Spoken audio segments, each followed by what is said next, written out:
Welcome to Soft Hour Library. Tonight's story begins now. Close your eyes and rest. Chapter 3, Competition. If you ask any man in America, or any man in business in England, what it is that most interferes with his enjoyment of existence, he will say the struggle for life. He will say this in all sincerity. He will believe it. In a certain sense it is true, yet in another, and that a very important sense, it is profoundly false. The struggle for life is a thing which does, of course, occur. It may occur to any of us if we are unfortunate. It occurred, for example, to Conrad's hero Falk, who found himself on a derelict ship, one of the two men among the crew who were possessed of firearms, with nothing to eat but the other men. When the two men had finished the meals upon which they could agree, a true struggle for life began. Falk won, but was ever after a vegetarian. Now that is not what the businessman means when he speaks of the struggle for life. It is an inaccurate phrase which he has picked up in order to give dignity to something essentially trivial. Ask him how many men he has known in his class of life who have died of hunger. Ask him what happened to his friends after they had been ruined. Everybody knows that a businessman who has been ruined is better off so far as material comforts are concerned than a man who has never been rich enough to have the chance of being ruined. What people mean, therefore, by the struggle for life is really the struggle for success.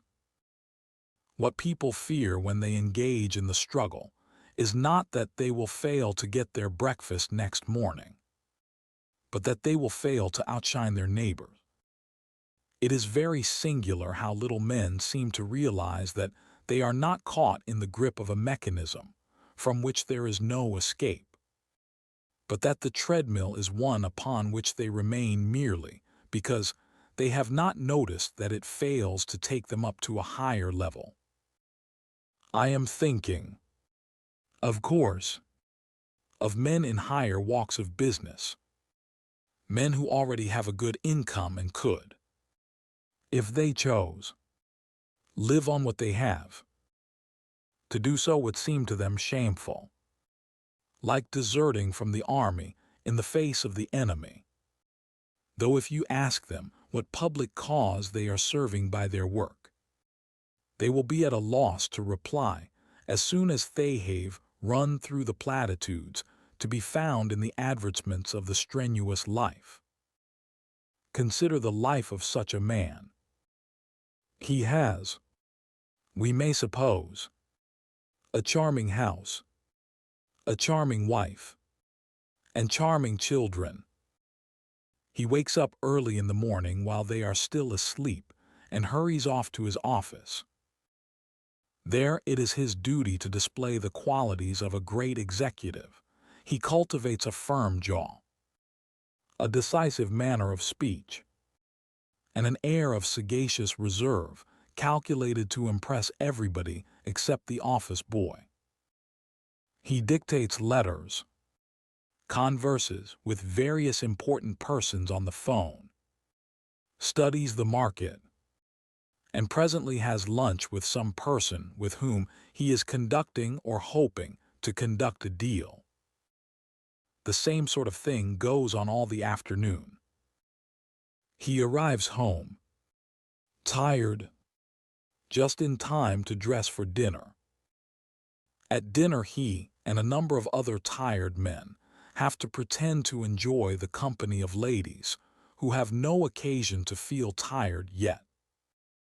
How many hours it may take the poor man to escape, it is impossible to foresee. At last he sleeps, and for a few hours the tension is relaxed. The working life of this man has the psychology of a 100 yards race. but as the race upon which he is engaged is one whose only goal is the grave. The concentration, which is appropriate enough for 100 yards, becomes in the end somewhat excessive. What does he know about his children? On weekdays he is at the office. On Sundays he is at the golf links. What does he know of his wife when he leaves her in the morning? She is asleep. Throughout the evening he and she are engaged in social duties, which prevent intimate conversation. He has probably no men friends who are important to him, although he has a number with whom he affects a geniality that he wishes he felt. Of springtime and harvest he knows only as they affect the market. Foreign countries he has probably seen, but with eyes of utter boredom. Books seem to him futile, and music highbrow. Year by year he grows more lonely. His attention grows more concentrated, and his life outside business more desiccated. I have seen the American of this type in later middle life. In Europe, with his wife and daughters. Evidently they had persuaded the poor fellow that it was time he took a holiday and gave his girls a chance to do the old world. The mother and daughters in ecstasy surround him and call his attention to each new item that strikes them as characteristic. Paterfamilias, utterly weary, utterly bored, is wondering what they are doing in the office at this moment, or what is happening in the baseball world. His womenkind, in the end, give him up and conclude that males are Philistines. It never dawns upon them that he is a victim to their greed, nor, indeed, is this quite the truth, any more than Sooty is quite what it appeared to a European onlooker. Probably in 9 cases out of 10, the widow was a willing victim, prepared to be burnt for the sake of glory, and because religion so ordained. The businessman's religion and glory demand that he should make much money. Therefore, like the Hindu widow, he suffers the torment gladly. If the American businessman is to be made happier, he must first change his religion, so long as he not only desires success, but is wholeheartedly persuaded that it is a man's duty to pursue success, and that a man who does not do so is a poor creature. So long his life will remain too concentrated and too anxious to be happy. Take a simple matter, such as investments. Almost every American would sooner get 8% from a risks investment than 4% from a safe one. The consequence is that there are frequent losses of money and continual worry and fret. For my part, the thing that I would wish to obtain from money would be leisure with security. But what the typical modern man desires to get with it is more money, with a view to ostentation, splendor, and the outshining of those who have hitherto been his equals. The social scale in America is indefinite and continually fluctuating. Consequently, all the snobbish emotions become more restless than they are where the social order is fixed. And although money in itself may not suffice to make people grand, it is difficult to be grand without money. Moreover, money made is the accepted measure of brains. A man who makes a lot of money is a clever fellow. A man who does not is not.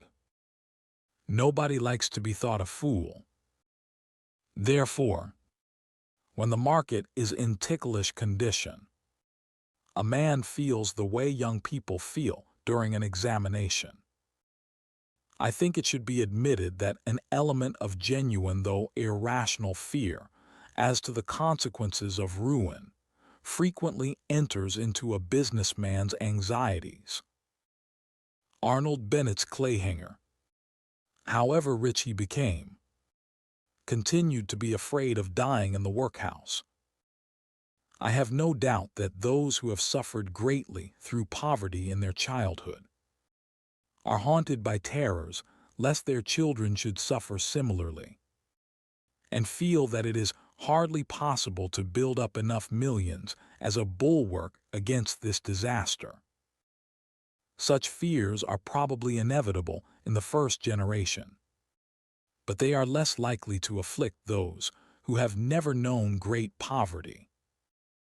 They are in any case a minor and somewhat exceptional factor in the problem. The root of the trouble springs from too much emphasis upon competitive success as the main source of happiness.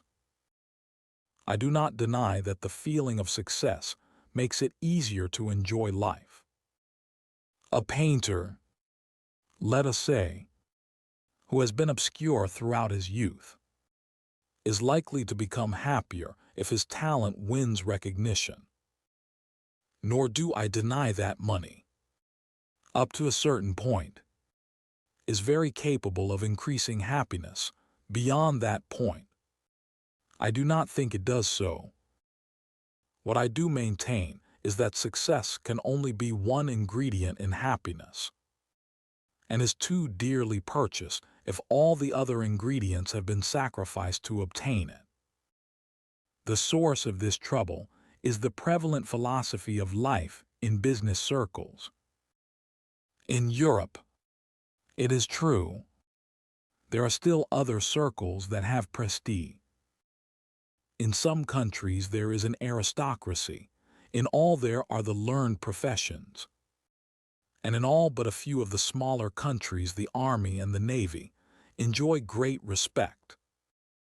Now, while it is true that there is a competitive element in success, no matter what a man's profession may be, yet at the same time, the kind of thing that is respected is not just success, but that excellence, whatever that may be, to which success has been due. A man of science may or may not make money. He is certainly not more respected if he does than if he does not. No one is surprised to find an eminent general or admiral poor. Indeed, poverty in such circumstances is, in a sense, itself an honor. For these reasons, in Europe, the purely monetary competitive struggle is confined to certain circles, and those perhaps not the most influential or the most respected. In America, the matter is otherwise. The services play too small a part in the national life for their standards to have any influence.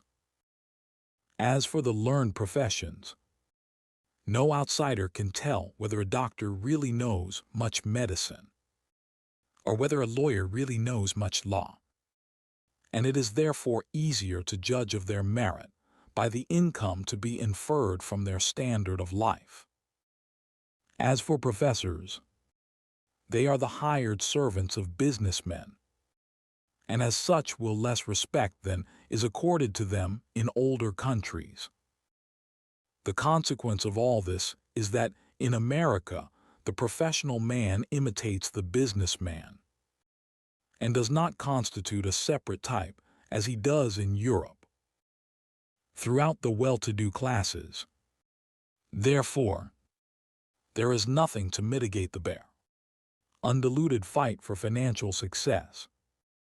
From quite early years, American boys feel that this is the only thing that matters, and do not wish to be bothered with any kind of education that is devoid of pecuniary value. Education used to be conceived very largely as a training in the capacity for enjoyment. I mean, of those more delicate kinds that are not open to wholly uncultivated people. In the 18th century, It was one of the marks of a gentleman to take a discriminating pleasure in literature, pictures, and music. We nowadays may disagree with his taste, but it was at least genuine. The rich man of the present day tends to be of quite a different type. He never reads. If he is creating a picture gallery with a view to enhancing his fame, he relies upon experts to choose his pictures. The pleasure that he derives from them is not the pleasure of looking at them, but the pleasure of preventing some other rich man from having them. In regard to music, if he happens to be a Jew, he may have genuine appreciation. If not, he will be as uncultivated as he is in regard to the other arts. The result of all this is that he does not know what to do with leisure. As he gets richer and richer, it becomes easier and easier to make money, until at last 5 minutes a day will bring him more than he knows how to spend. The poor man is thus left at a loose end as a result of his success. This must inevitably be the case so long as success itself is represented as the purpose of life. Unless a man has been taught what to do with success after getting it, the achievement of it must inevitably leave him a prey to boredom. The competitive habit of mind easily invades regions to which it does not belong. Take, for example, the question of reading. There are two motives for reading a book. One, that you enjoy it. The other, that you can boast about it.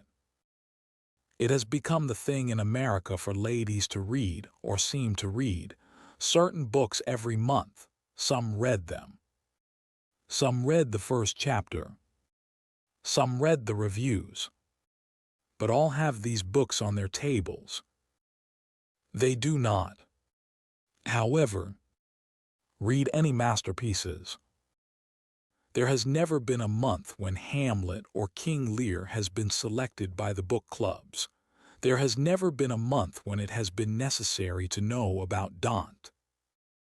Consequently, the reading that is done is entirely of mediocre modern books and never of masterpieces.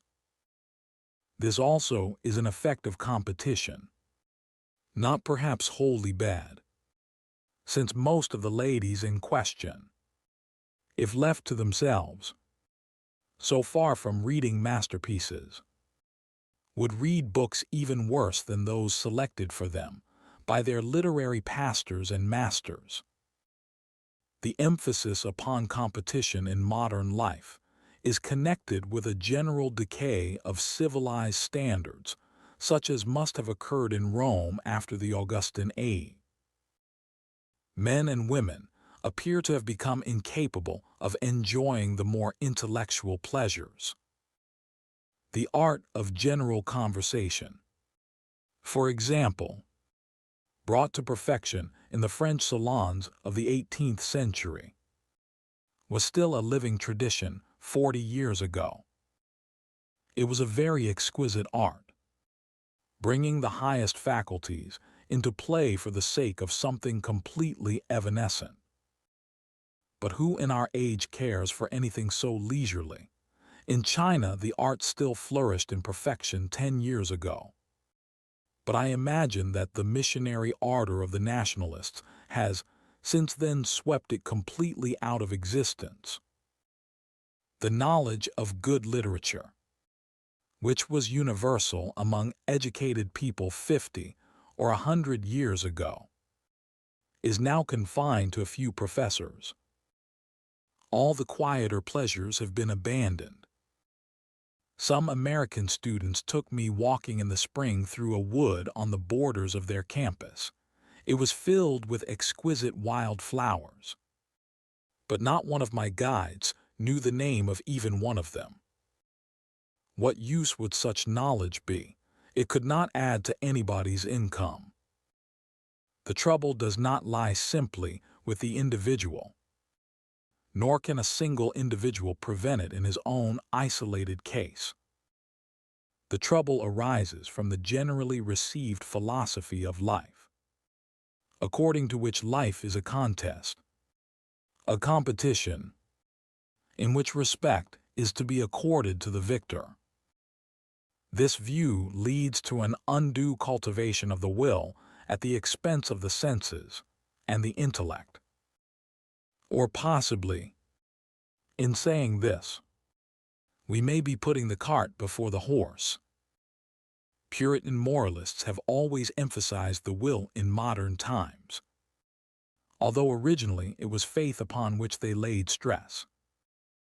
It may be that ages of Puritanism produced a race in which will had been overdeveloped, while the senses and the intellect had been starved, and that such a race adopted a philosophy of competition as the one best suited to its nature. However that may be, the prodigious success of these modern dinosaurs, who, like their prehistoric prototypes, prefer power to intelligence, is causing them to be universally imitated. They have become the pattern of the white man everywhere. And this is likely to be increasingly the case for the next 100 years. Those, however, who are not in the fashion may take comfort from the thought that the dinosaurs did not ultimately triumph. They killed each other out, and intelligent bystanders inherited their kingdom. Our modern dinosaurs are killing themselves out. They do not, on the average, have so much as 2 children per marriage. They do not enjoy life enough to wish to beget children. At this point, the unduly strenuous philosophy which they have carried over from their Puritan forefathers shows itself unadapted to the world.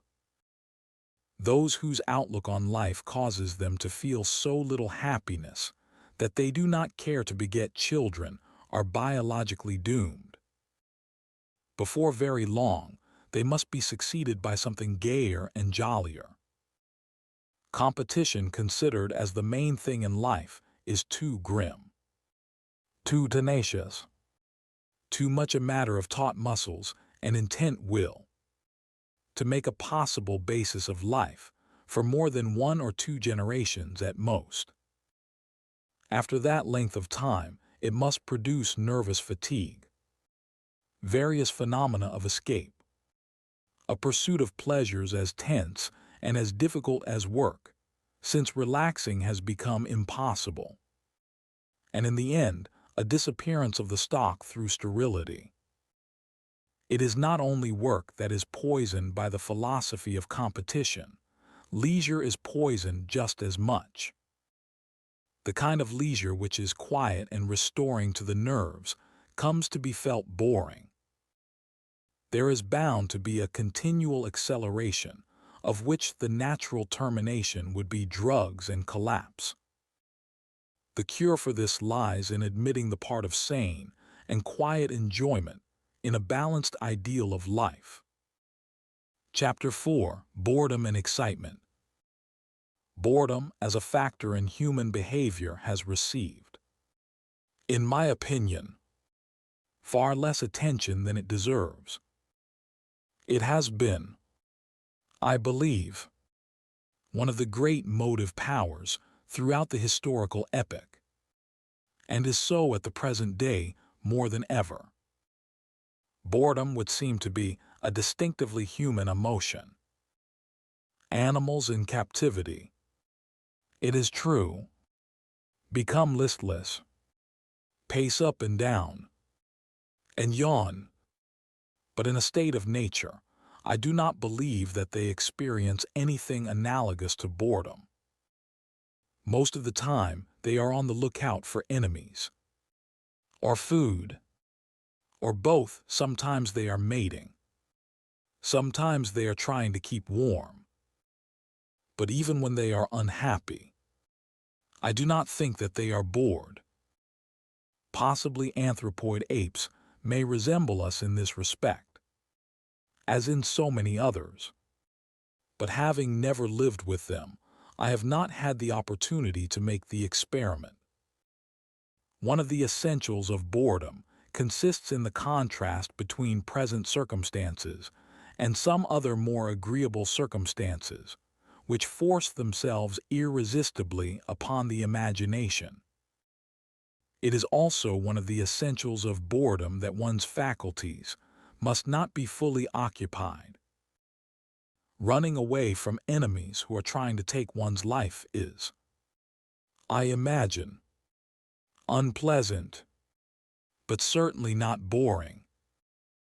A man would not feel bored while he was being executed, unless he had almost superhuman courage. In like manner, no one has ever yawned during his maiden speech in the House of Lords, with the exception of the late Duke of Devonshire, who was reverenced by their lordships in consequence.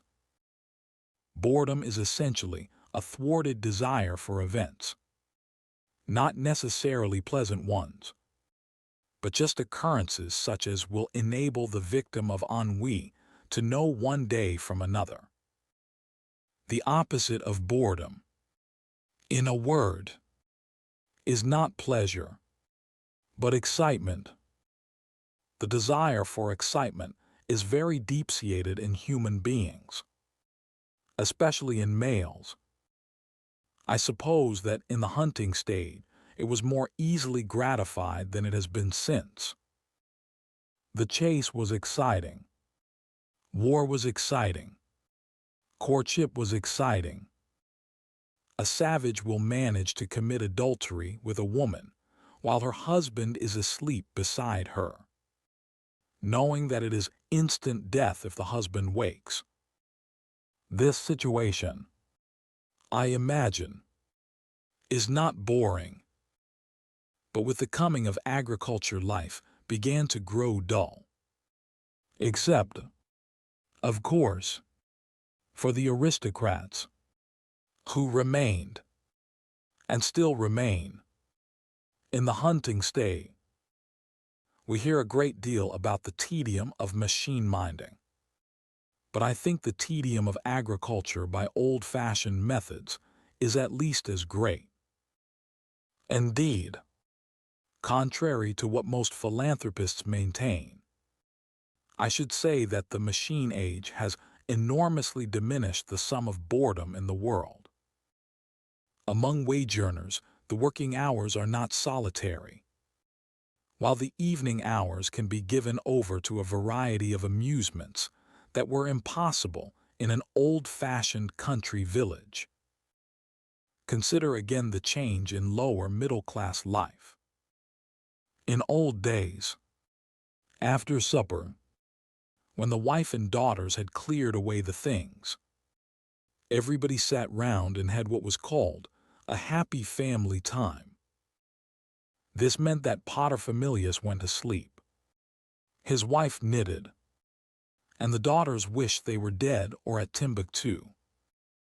They were not allowed to read, or to one-eve the room, because the theory was that at that period their father conversed with them, which must be a pleasure to all concerned.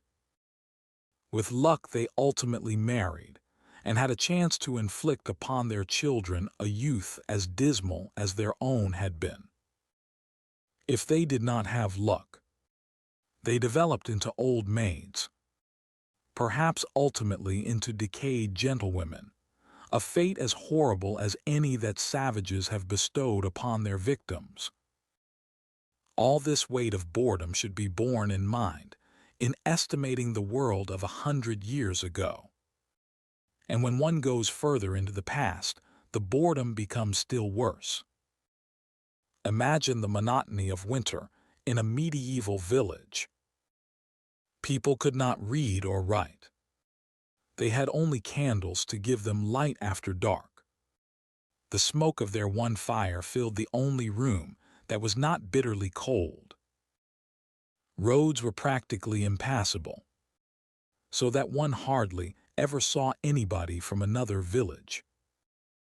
It must have been boredom as much as anything that led to the practice of witch hunts as the sole sport by which winter evenings could be enlivened.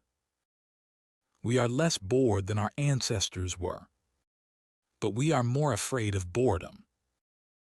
We have come to know, or rather to believe, that boredom is not part of the natural lot of man, but can be avoided by a sufficiently vigorous pursuit of excitement. Girls nowadays earn their own living, very largely because this enables them to seek excitement in the evening and to escape the happy family time that their grandmothers had to endure. Everybody who can lives in a town, in America. Those who cannot have a car, or at the least a motor bicycle, to take them to the movies. And of course, they have the radio in their houses. Young men and young women meet each other with much less difficulty than was formerly the case. And every housemaid expects at least once a week as much excitement as would have lasted a Jane Austen heroine throughout a whole novel. As we rise in the social scale, the pursuit of excitement becomes more and more intense. Those who can afford it are perpetually moving from place to place, carrying with them as they go gaiety, dancing and drinking, but for some reason always expecting to enjoy these more in a new place. Those who have to earn a living get their share of boredom, of necessity, in working hours. But those who have enough money to be freed from the need of work have as their ideal a life completely freed from boredom. It is a noble ideal, and far be it from me to decry it. But I am afraid that, like other ideals, it is more difficult to achievement than the idealists suppose. After all, the mornings are boring in proportion as the previous evenings were amusing. There will be middle age, possibly even old age.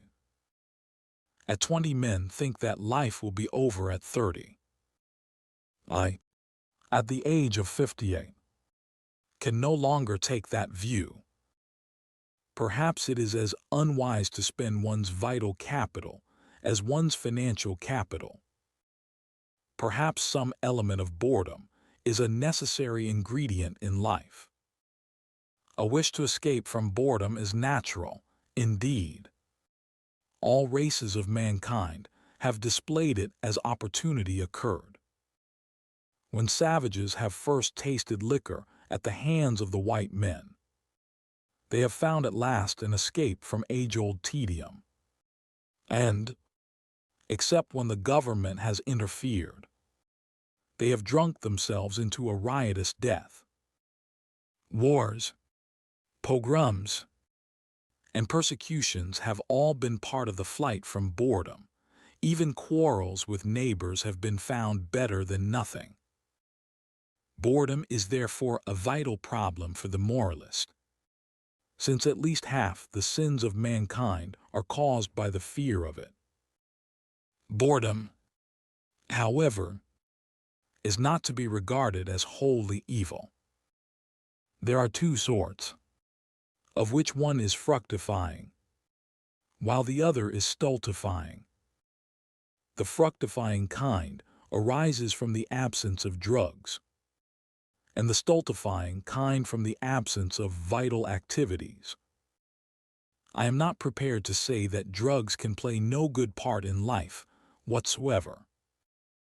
There are moments, for example, when an opiate will be prescribed by a wise physician, and I think these moments more frequent than prohibitionists suppose.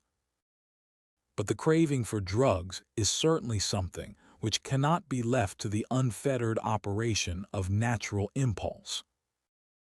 And the kind of boredom which the person accustomed to drugs experiences when deprived of them is something for which I can suggest no remedy except time. Now what applies to drugs applies also. Within limits. To every kind of excitement. A life too full of excitement is an exhausting life, in which continually stronger stimuli are needed to give the thrill that has come to be thought an essential part of pleasure. A person accustomed to too much excitement is like a person with a morbid craving for pepper, who comes last to be unable even to taste a quantity of pepper which would cause anyone else to choke. There is an element of boredom which is inseparable from the avoidance of too much excitement. And too much excitement not only undermines the health, but dulls the palate for every kind of pleasure, substituting titillation for profound organic satisfactions, cleverness for wisdom, and jagged surprises for beauty. I not want to push to extremes the objection to excitement. A certain amount of it is wholesome.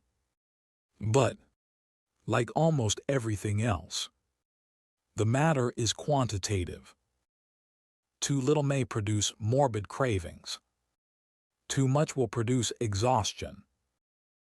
A certain power of enduring boredom is therefore essential to a happy life, and is one of the things that ought to be taught to the young. All great books contain boring portions, and all great lives have contained uninteresting stretches. Imagine a modern American publisher confronted with the Old Testament as a new manuscript submitted to him for the first time. It is not difficult to think what his comments would be. For example, on the genealogies. "My dear sir," he would say, "this chapter lacks pep. You can't expect your reader to be interested in a mere string of proper names of persons about whom you tell him so little. You have begun your story, I will admit, in fine style, and at first I was very favorably impressed. But you have altogether too much wish to tell it all. Pick out the highlights, take out the superfluous matter, and bring me back your manuscript when you have reduced it to a reasonable length." So the modern publisher would speak, knowing the modern reader's fear of boredom. He would say the same sort of thing about the Confucian classics, the Quran, Marx's Capital, and all the other sacred books which have proved to be bestsellers. Nor does this apply only to sacred books. All the best novels contain boring passages. A novel which sparkles from the first page to the last is pretty sure not to be a great book. Nor have the lives of great men been exciting, except at a few great moments. Socrates could enjoy a banquet now and again, and must have derived considerable satisfaction from his conversations while the hemlock was taking effect. But most of his life he lived quietly with Xanthippe, taking a constitutional in the afternoon, and perhaps meeting a few friends by the way. Kant is said never to have been more than 10 miles from Königsberg in all his life. Darwin, after going round the world, spent the whole of the rest of his life in his own house. Marx, after stirring up a few revolutions, decided to spend the remainder of his days in the British Museum. Altogether, it will be found that a quiet life is characteristic of great men, and that their pleasures have not been of the sort that would look exciting to the outward eye.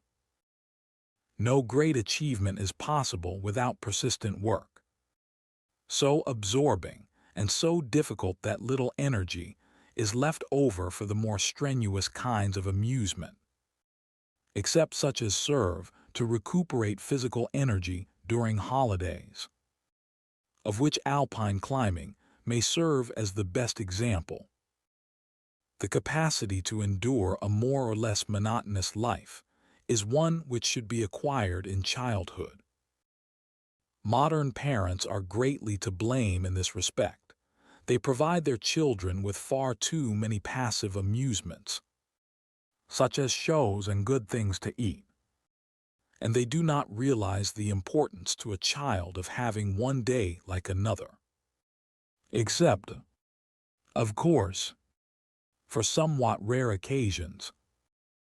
The pleasures of childhood should in the main be such as the child extracts from his environment by means of some effort and inventiveness.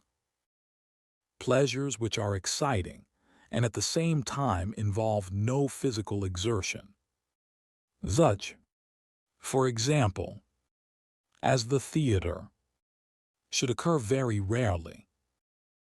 The excitement is in the nature of a drug, of which more and more will come to be required, and the physical passivity during the excitement is contrary to instinct.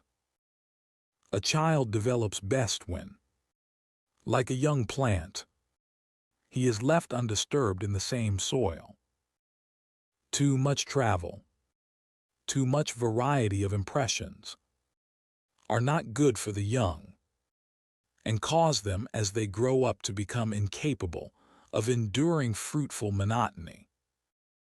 I do not mean that monotony has any merits of its own. I mean only that certain good things are not possible except where there is a certain degree of monotony. Take, say, Wordsworth's Prelude. It will be obvious to every reader that whatever had any value in Wordsworth's thoughts and feelings would have been impossible to a sophisticated urban youth. A boy or young man who has some serious constructive purpose will endure voluntarily a great deal of boredom if he finds that it is necessary by the way. But constructive purposes do not easily form themselves in a boy's mind if he is living a life of distractions and dissipations. For in that case, his thoughts will always be directed towards the next pleasure rather than towards the distant achievement. For all these reasons, a generation that cannot endure boredom will be a generation of little men, of men unduly divorced from the slow processes of nature, of men in whom every vital impulse slowly withers, as though they were cut flowers in a vase. I do not like mystical language, and yet I hardly knows how to express what I mean without employing phrases that sound poetic rather than scientific. Whatever we may wish to think, we are creatures of earth. Our life is part of the life of the earth, and we draw our nourishment from it just as the plants and animals do. The rhythm of earth life is slow. Autumn and winter are as essential to it as spring and summer. The rest is as essential as motion. To the child, even more than to the man, it is necessary to preserve some contact with the ebb and flow of terrestrial life. The human body has been adapted through the ages to this rhythm, and religion has embodied something of it in the festival of Easter. I have seen a boy of 2 years old, who had been kept in London, taken out for the first time to walk in green country. The season was winter, and everything was wet and muddy. To the adult eye, there was nothing to cause delight. But in the boy there sprang up a strange ecstasy. He kneeled in the wet ground and put his face in the grass, and gave utterance to half-articulate cries of delight. The joy that he was experiencing was primitive, simple and massive.